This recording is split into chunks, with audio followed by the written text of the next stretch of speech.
जिंदगी अजीब होती है, कभी हार कभी जीत होती है। तमन्ना रखो समंदर की गहराई को छूने की, तमन्ना रखो समंदर की गहराई को छूने की, क्योंकि किनारों पर तो सिर्फ जिंदगी की शुरुआत होती है, क्योंकि किनारों पर तो सिर्फ जिंदगी की शुरुआत होती है। दोस्तों नमस्कार दोस्तों, आपके अपने YouTube चैनल लखन माली में फिर से स्वागत करते हैं। दोस्तों हम सबको पता है कि रीट के एग्जाम की डेट घोषित हो चुकी है। 26 सितंबर की आपके एग्जाम होने वाली है। हम आपको यहां पर बताने वाले हैं कि किस प्रकार से आपको तैयारी करनी है, और कुछ मिस्टेक्स हैं, कुछ गलतियां जो हम कर देते हैं जिससे हमें सिलेक्शन में मुश्किल का सामना करना पड़ता है और हमें वहां पर पछतावा झेलना पड़ता है। दोस्तों तो आपको आपके सिलेक्शन में कोई भी बाधा नहीं आए, कोई दिक्कत नहीं आए, आपको पछतावा नहीं करना पड़े, इसलिए आपको ये सारी चीजें अच्छे से सुननी होंगी, देखनी होंगी। दोस्तों हो सकता है आप इनमें से जो चीज हम बताने वाले हैं वो सब जानते भी होंगे, सब कुछ आप कर रहे होंगे, लेकिन फिर भी ये 10, 15, 20 मिनट का जो वीडियो रहेगा आपके लिए बहुत ही महत्वपूर्ण वीडियो है। दोस्तों बहुत सारी वीडियो तो हम देखते ही हैं, लेकिन ये आपके काम का वीडियो है। इसमें हम सारी बात आपको यहां पर बताने वाले हैं, किस प्रकार से हम गलतियां कर देते हैं एग्जाम से संबंधित, एग्जाम की तैयारी से पहले हम कौन कौन सी गलतियां कर देते हैं, और अभी फिलहाल में जो हमारे लिए एक निश्चित लगभग 100 दिन का समय हमारे पास मिला।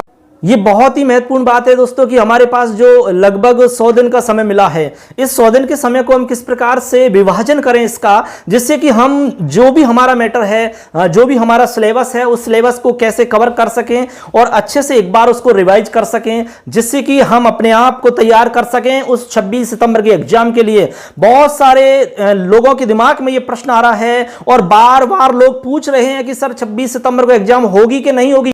आपको सिर्फ एक बात समझनी है कि 26 सितंबर को एग्जाम है, होगी नहीं होगी ये आप दिमाग में बार बार मत लाओ, क्योंकि जब एग्जाम की डेट घोषित हो चुकी है तो आप ये निश्चित मान के चलो कि एग्जाम तो होनी ही है।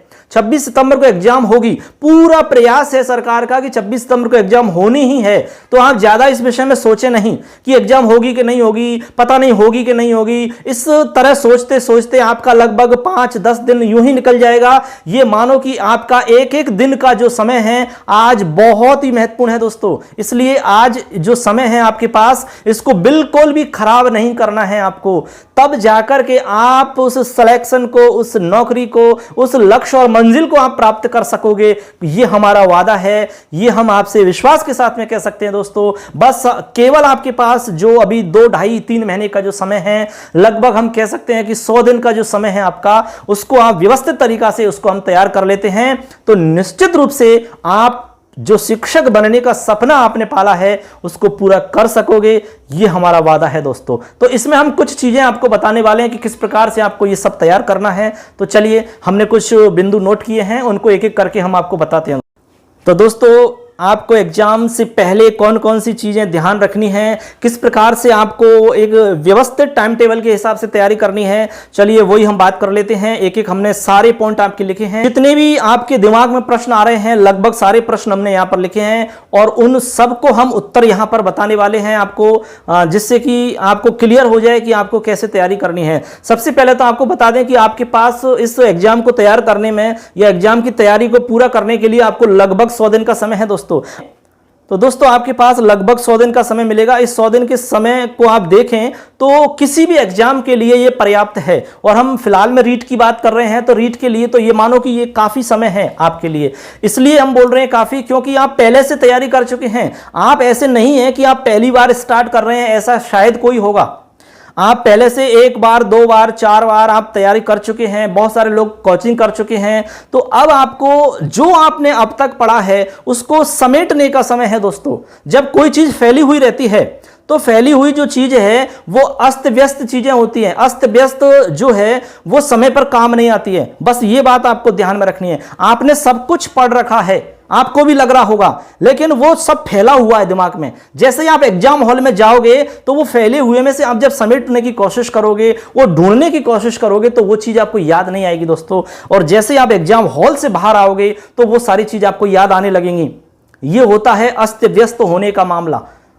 जब आपका सारा मैटर व्यवस्थित तरीका से जमा हुआ होगा, फाइल वाइज आपका जमा हुआ होगा, अलग अलग फोल्डर के हिसाब से हमने दिमाग में यहां पर फीड किया हुआ होगा, तो आप निश्चित रूप से एग्जाम में भी उन सारे फोल्डर्स को खोल करके आसानी से आप पता कर सकोगे दोस्तों। आपको पता है, याद होगा आपको कि जो चीज आपको अच्छे से आती है, यदि आपको स्वप्न में भी आपको आधी नींदों में भी, आपको रात्रि को भी 11 बजे, 10 बजे, 2 बजे कभी भी आपसे यदि प्रश्न पूछा जाता है तो आप फटाक से उत्तर दे देते हो। सिर्फ एक ही कारण है इसका, क्योंकि वो चीज आपकी व्यवस्थित तरीका से जमी हुई है, आपको बिल्कुल पूरी तरीका से वो चीज आती है, आपके यहां पर वो फोल्डर में फीड हो रखी है, इसलिए आप बिना सोचे समझे फटाक से उत्तर दे देते हो। बस यही होता है व्यवस्थित तरीका से उसको जमाना, और यही काम आपको अब करना है। बस के बाद में अगला बिंदु आपको ध्यान में रखना है कि अब तक आपने जो कुछ भी पढ़ा है उसको निश्चित एक शेड्यूल के साथ में उसको वापस रिवीजन में लाया जाए। कैसे? यानी कि आपने जो कुछ पढ़ लिया अब तक, एक बार, 2 बार, चाहे आपने लक्ष्य की गाइड पढ़ी हो, चाहे आपने और राय की गाइड पढ़ी हो, चाहे आपने किसी भी कोचिंग से आपने कोई नोट्स पढ़े हो, आपने कुछ भी मैटर पढ़ के आपने एक बार तैयार कर लिया सब कुछ। अब उसी मैटर को, उसी आपके सिलेबस को आप एक निश्चित शेड्यूल के साथ में उसको पुनः रिवीजन करें। बस यही समय है, नया कुछ करने का समय नहीं है ये। ठीक है? अब नई बुक पढ़ने से बचना चाहिए।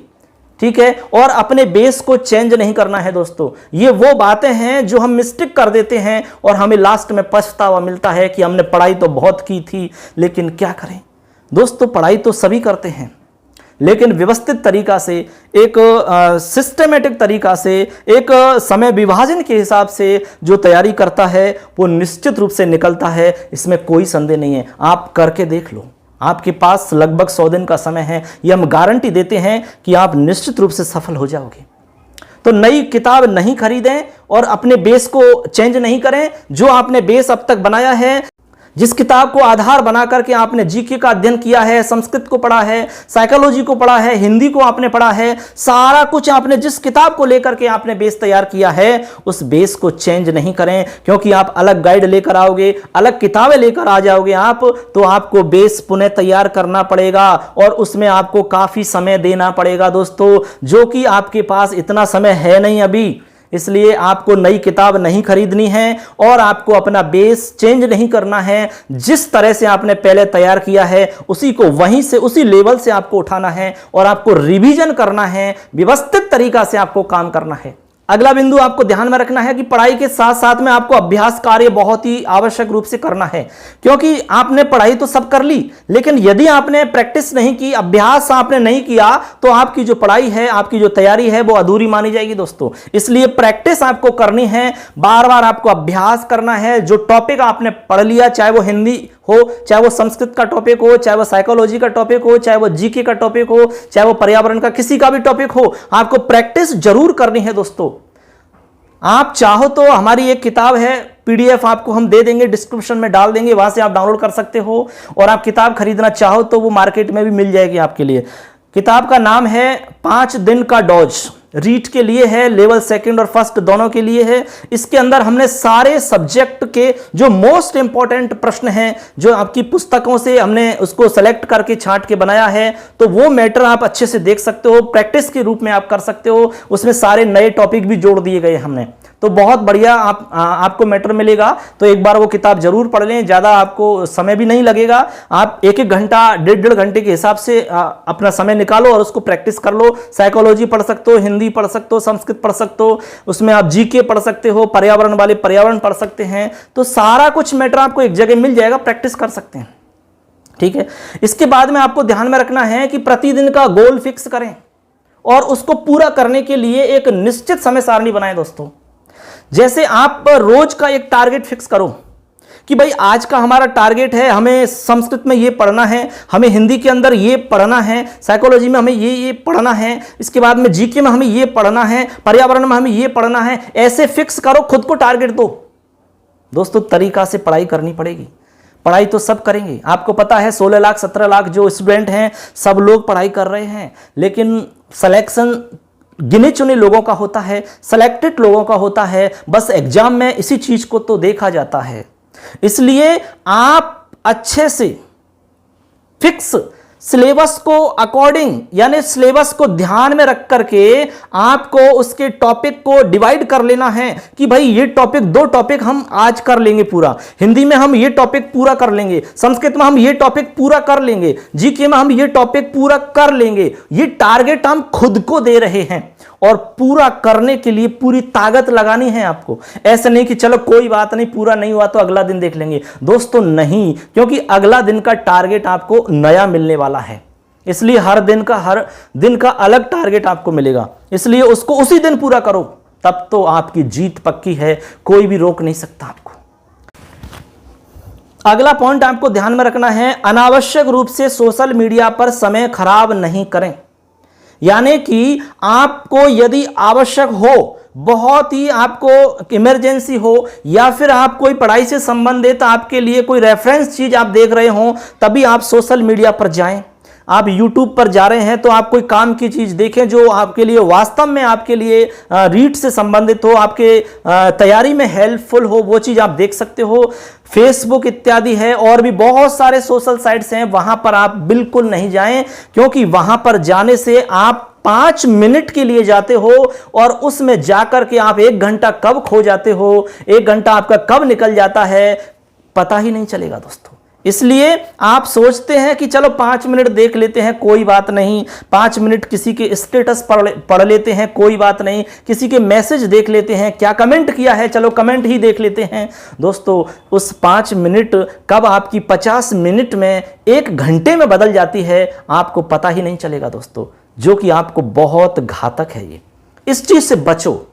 हां, आवश्यक है तो जरूर देखो, हम उसके लिए मना नहीं कर रहे, ठीक है। अगला बिंदु है कि रीट या आरटेट के जो पुराने पेपर हैं आज तक के, उन सभी पेपरों को एक बार जरूर सॉल्व करो, उन सभी पेपरों को एक बार जरूर देखो। दोस्तों हमने सारे पेपर देखे हैं, 2011 से लेकर के 2017 तक जो भी पेपर आपके हुए हैं, चाहे वो आरटेट का हुआ है, चाहे वो रीट का पेपर हुआ है, हमने सारे पेपरों का अच्छे से विश्लेषण किया है।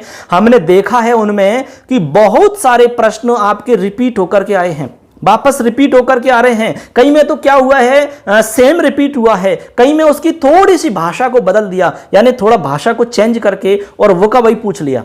तो कई बार क्या होता है, रिपीट सेम हो जाएंगे, और कई बार क्या हुआ, उसको थोड़ा सा घुमा फिरा के पूछ लेंगे, कई बार उसके आसपास से प्रश्न पूछ लिया जाता है दोस्तों। इसलिए ये बहुत ही जरूरी है दोस्तों। हम संस्कृत की बात करें तो दोस्तों संस्कृत के अंदर जितने भी आज तक के हमारे पेपर हुए हैं रीट या आरटेट के, लगभग आपको 16 पेपर मिलेंगे दोस्तों। कितने? 16 पेपर, यानी कि 2011, 12, 15 और 17, यानी 4 साल आपके एग्जाम हुआ है। आरटेट का 2 बार हो गया और रीट का आपका 2 बार हो गया है। 1 साल में आपके हम बता रहे हैं कि लेवल, जैसे फर्स्ट की बात करें तो लेवल फर्स्ट में आपको यहां पर 2 पेपर मिलने वाले हैं, ठीक है, यानी लेवल फर्स्ट के 2 पेपर और लेवल सेकंड के 2 पेपर, ऐसे करके आपके 2011 में 4 पेपर हो जाते हैं। ऐसे करके 4 बार हो गए तो 4 यानी कि 16 पेपर आपके हो जाते हैं, और एक में आपके 30 प्रश्न हैं, तो 480 प्रश्न आपको संस्कृत के एक साथ मिल जाएंगे। दोस्तों यदि आप सारे प्रश्न एक साथ चाहते हो तो हम आपको डिस्क्रिप्शन में उसका लिंक दे देंगे, आप वहां से सारे प्रश्न एक साथ पढ़ सकते हो। हमने हमारे चैनल पर ये सारे प्रश्नों को सॉल्व करके आपको बताया है व्याख्या के साथ में, आप एक बार जरूर देख ले उनको, तो आपको बहुत ज्यादा फायदा होगा दोस्तों। अगला पॉइंट है कि नई किताब या गाइड के चक्कर में नहीं पड़े। बहुत सारे दोस्त सोच रहे हैं, और हमारे पास बहुत सारे दोस्तों का मैसेज आया है, कई लोग ये बार बार प्रश्न पूछ रहे हैं कि सर हम दूसरी गाइड ले लें, हम नई गाइड कौन सी लें, बाजार में कौन सी गाइड अच्छी आ रही है। आपके दिमाग में भी शायद ये प्रश्न होगा, लेकिन आपको हम एक ही बात कहना चाहेंगे दोस्तों कि नई गाइड के चक्कर में, नई किताब के चक्कर में बिल्कुल भी नहीं पड़े, नहीं तो घन चक्कर हो जाएंगे हम। इन किताबों के चक्कर में ही चक्कर चला जाएगा हमारा। समझ गए बात को? मतलब कहने का यह है कि आप अब इस समय कोई नई गाइड खरीद करके उसको पढ़ नहीं सकते अब, इसलिए आपने जो किताब पहले से पढ़ी है, जो गाइड आपने पहले से तैयार की है, चाहे वो किसी भी तरह से आपने तैयार कर रखी है, कोई भी गाइड आपने पढ़ रखी है, उसी को पढ़ो बस।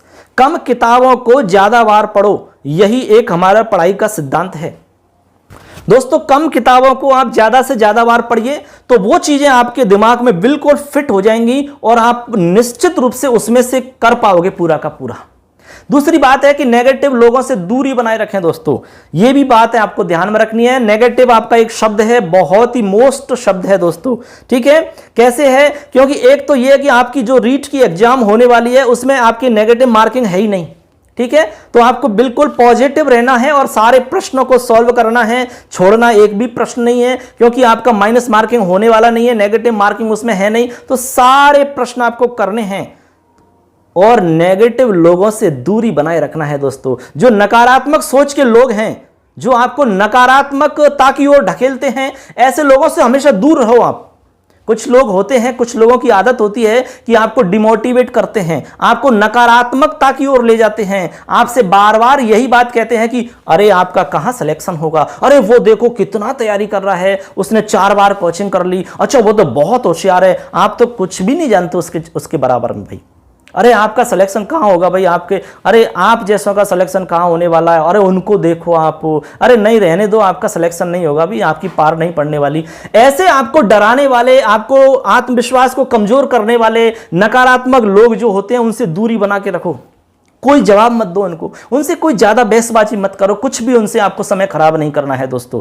आपको सिर्फ साइलेंट रहना है, आपको मौन जवाब देना है, और वो समय आने पर मिल ही जाएगा अपने आप। आपको सिलेक्शन करके दिखाना है। यदि आपको उन सबको जवाब देना है तो आपको सेलेक्ट होकर दिखाना है। आपका यही जवाब होगा, यही आपका मौन जवाब है दोस्तों। इसलिए आपको ठान लेना है कि इन सबको जवाब देना है तो आपको सिलेक्शन करके दिखाना होगा। बस सबको जवाब अपने आप मिल जाएगा दोस्तों। अपना मनोबल हमेशा उच्च स्तर का बनाए रखें, अपने मनोबल को कमजोर नहीं करें। आत्मविश्वास को आपके कमजोर नहीं होना चाहिए, अपने विश्वास को बराबर बनाए रखो कि मैं ये सब कर सकूंगा।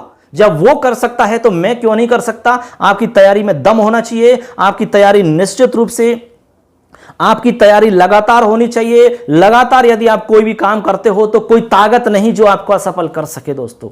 इसलिए लगातार करने में बहुत बड़ी शक्ति छुपी हुई है दोस्तों। कहते भी हैं कि करत करत अभ्यास से जड़मति होत सुजान, रसरी आवत जात से सिल पर पड़त निशान। तो दोस्तों जब रस्सी के आने जाने से सिल पर निशान पड़ सकता है, तो जब हम बार बार अभ्यास करने से उस चीज को क्यों नहीं सीख सकते। जरूर सीख सकते हैं। जिस चीज को हम प्राप्त करना चाहते हैं उसको आप बार बार प्राप्त करने की कोशिश करो। बार बार कोशिश करते रहोगे, बार बार कोशिश करते रहोगे तो वो चीज जरूर आपके पास दौड़ कर चली आएगी, चाहे वो नौकरी हो चाहे और कुछ हो। बात समझिए। इसके अलावा अगला आपको ध्यान में रखना है, भ्रमित करने वाली खबरों से दूर रहें। जो खबरें आपको भ्रमित करती हैं कि नहीं एग्जाम नहीं होने वाला, अरे ये तो हो ही नहीं सकता, अरे आपकी उसकी कॉलेज लेक्चरर की एग्जाम फंस रही है, अरे वो लोग विरोध कर रहे हैं, नहीं ऐसा हो ही नहीं सकता, ऐसे बहुत सारे लोग आपके आसपास में मिल जाएंगे दोस्तों।